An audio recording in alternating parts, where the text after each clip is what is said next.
In 2010, one of the greatest playmakers in football history was completely shut down. Andrea Pirlo, the man who could thread a perfect pass from anywhere on the field, was made invisible. And here's the crazy thing. It was not by another superstar, no. Not by a tough defender either, but by a skinny Korean who wasn't supposed to be good enough for European football.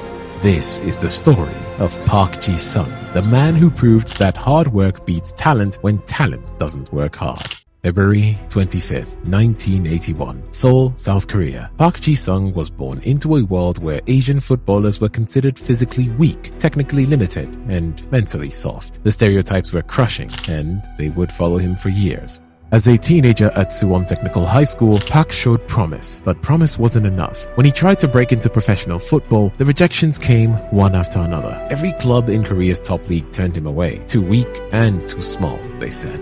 The pain of his rejection could have ended his career, but Park had something that couldn't be measured, an unbreakable spirit. At Myongji University, Park finally found a chance, but even there he was overlooked. The professional scouts who came to watch games rarely gave him a second glance. He was just another small Asian player in the sports dominated by Europeans and South Americans. But Park had made a promise to himself. As I become better today than I was yesterday, and tomorrow better than today, day by day I become a better player. It was a philosophy that would define his entire career. 2002, the World Cup was coming to Asia for the first time, jointly hosted by Korea and Japan. For Park Ji-sung, now 21, it was the chance of a lifetime. But first, he had to make the team. Enter Guus Hiddink, the Dutch coach. He had a reputation for developing young talent and playing exciting attacking football. When he looked at Park, he didn't see limitations. He saw potential. Park's World Cup debut came against Poland. Korea won 2-0, and suddenly, the world was watching. But it was the next game that would change everything. Portugal, the European powerhouse led by superstars Luis Figo and Rui Costa. In the 70th minute with Korea trailing 1-0, Park Ji-sung received the ball right on the edge of the penalty area. And what happened next would echo through football history. A perfectly timed run, a clinical finish. Park Ji-sung had scored his first World Cup goal and Korea had equalized against one of Europe's best teams. The stadium erupted. A nation went wild. But oh, no.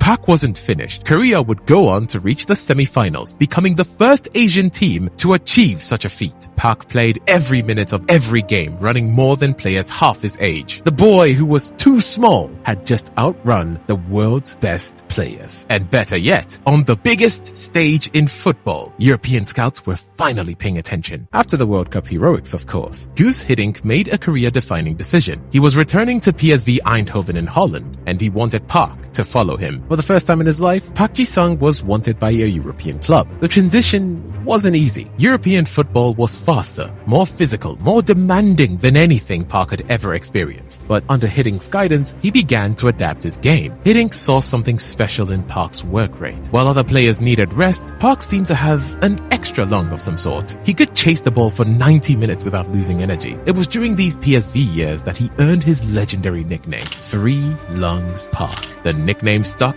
because it perfectly captured what made him unique. His ability to run without getting tired was abnormal, almost superhuman. At PSV, Park helped the team win the Dutch league title and reach the Champions League semi-finals, Europe's biggest club competition. But more importantly, he was learning the game intelligence that would make him invaluable at the highest level. By 2005, Park had transformed from a rejected Korean prospect into one of Europe's most effective midfielders. His performances hadn't gone unnoticed. The biggest club in England was watching. Sir Alex Ferguson had built his reputation on spotting talents others missed. When he watched Park Ji-sung at PSV, he saw something that would revolutionize Manchester United's approach to big games. Ferguson's brother, Martin, a United scout, was sent to watch Park play. The reports came back glowing. In July 2005, Manchester United paid PSV £4 million for Park Ji-sung. The transfer fee was modest by United standards, but Ferguson knew he had acquired something priceless. The perfect game changer. Park wasn't just a player. He was a complete system. Ferguson's genius lay in understanding Park's unique qualities. While other managers saw a limited player, Ferguson saw unlimited possibilities. Park could play anywhere, follow anyone, and run forever. The ultimate test came against AC Milan in the 2010 Champions League. Milan had Andrea Pirlo, the master passer who controlled every game he played. Ferguson had a plan. That game plan was simple but devastating.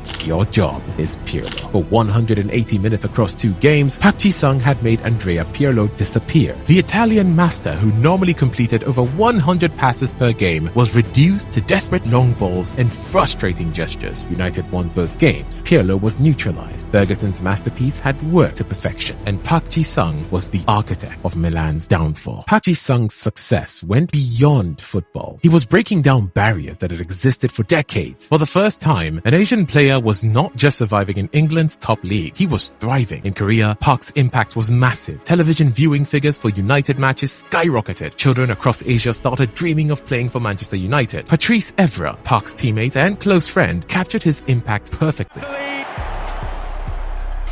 Ji-sung Park, as a player, is someone he will run for all the team. He will cover the pitch for everyone. He was a warrior. It was, when you need him, and really humble, because that's the culture of Korean people. But, Ji-sung Park in Europe, may some people know his name, but in Korea, I promise you, you laugh, but he's him, God, and the president. But I'm being serious. This is Ji-sung Park.